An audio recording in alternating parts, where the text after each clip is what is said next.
Meus irmãos, encerramos ontem falando aquela questão dos sinais, de observar os sinais da volta de Jesus, né?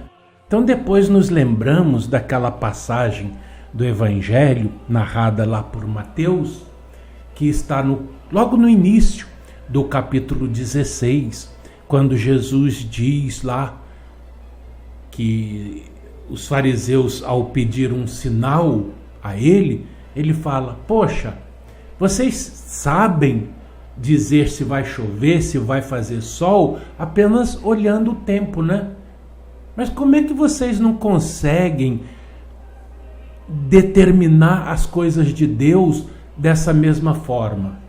É tão simples, basta vocês estudarem, olha os sinais. Os sinais vão acontecendo e vocês vão dizendo: está próximo tal coisa acontecer por causa disso.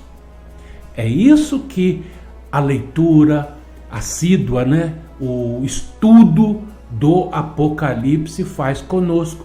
Ele vai nos abrindo os olhos para ver esses sinais.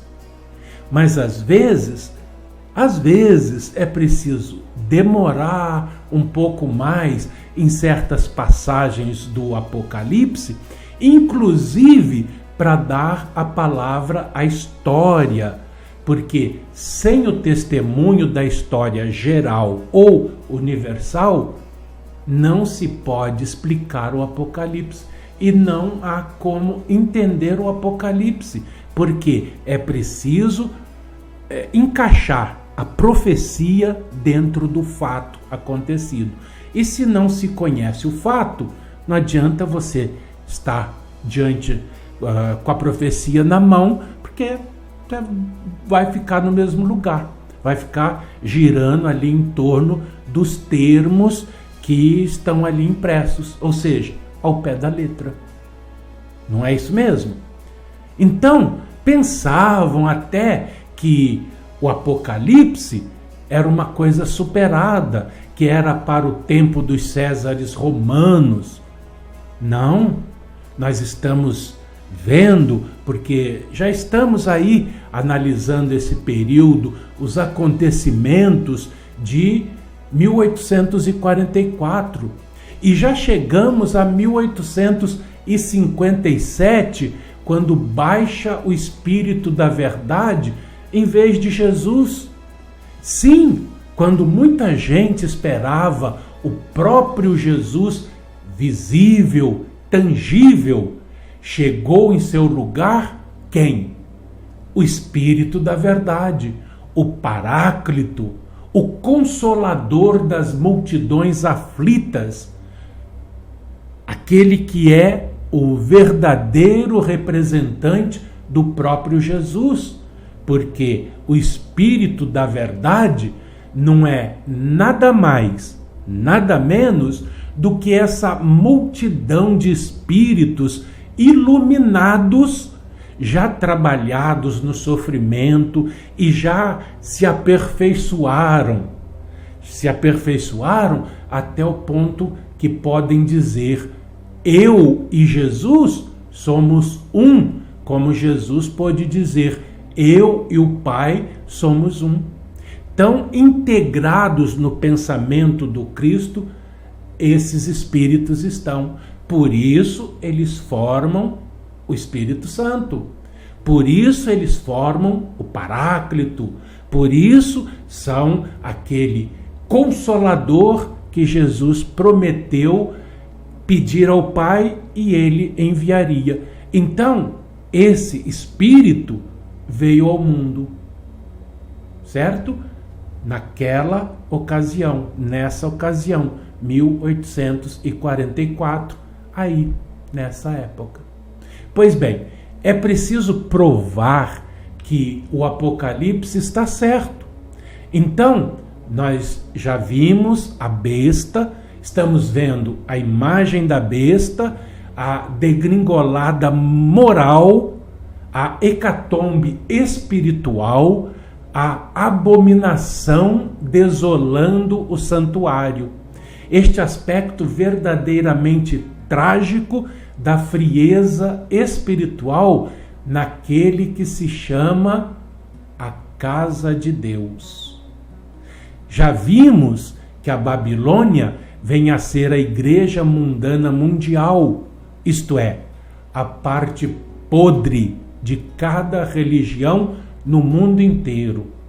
Ou vocês pensam que há uma religião perfeita? Neste mundo, não há. Todas as religiões têm a sua parte podre. Então essa igreja mundana, mundial, no mundo inteiro, é a Babilônia que está caindo.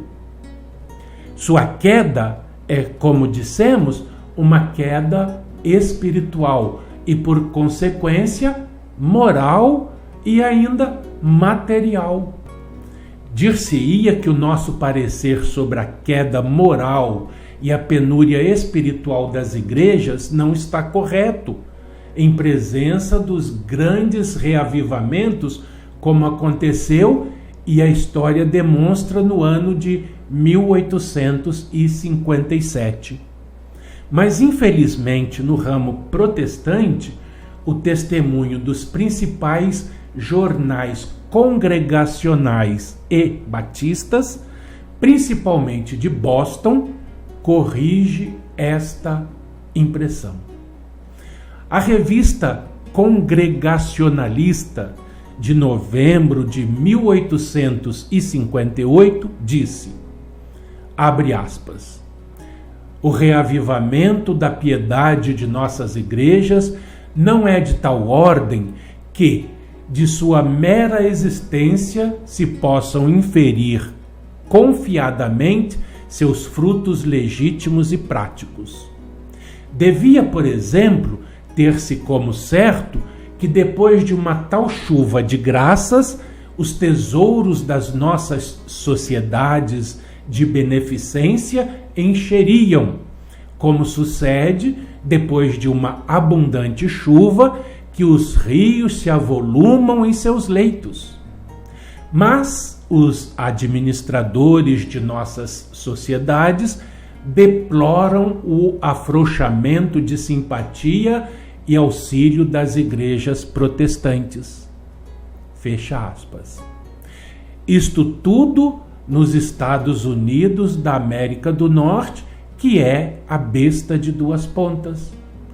A outra ilustração mais triste da mesma verdade geral. Vejam só, abre aspas. Nunca houve entre os batistas uma lamentável dissensão de igreja tão espalhada como a que prevalece no presente. Um simples relance para os semanários da nossa própria denominação provará que o mal não se limita apenas aos batistas. Fecha aspas. É a queda de Babilônia. Para os que pensavam que essa queda anunciada aqui no versículo 8º do Apocalipse fosse uma queda civil, pode ver agora como estava enganado, pois se trata da queda moral, já que Babilônia, relembrando, não é? É o símbolo no Apocalipse da parte mundana de toda e qualquer denominação religiosa. Não há uma que escape a esta particularidade, ter a sua parte humana, a sua parte podre. E é essa parte que deve cair. Aliás, já vem caindo há muito tempo, mas como é uma árvore grande, demora para ruir de vez. Só que essa queda, vocês devem guardar bem isso na cabeça. Não é ainda a sua destruição total, não é o seu aniquilamento. Isso só virá mais adiante. Por isso que estamos seguindo firmes no nosso estudo do Apocalipse de Jesus, segundo São João, para entendermos com muita clareza todos esses símbolos. E amanhã nós continuaremos. Ok? Então, aquele fraternal abraço.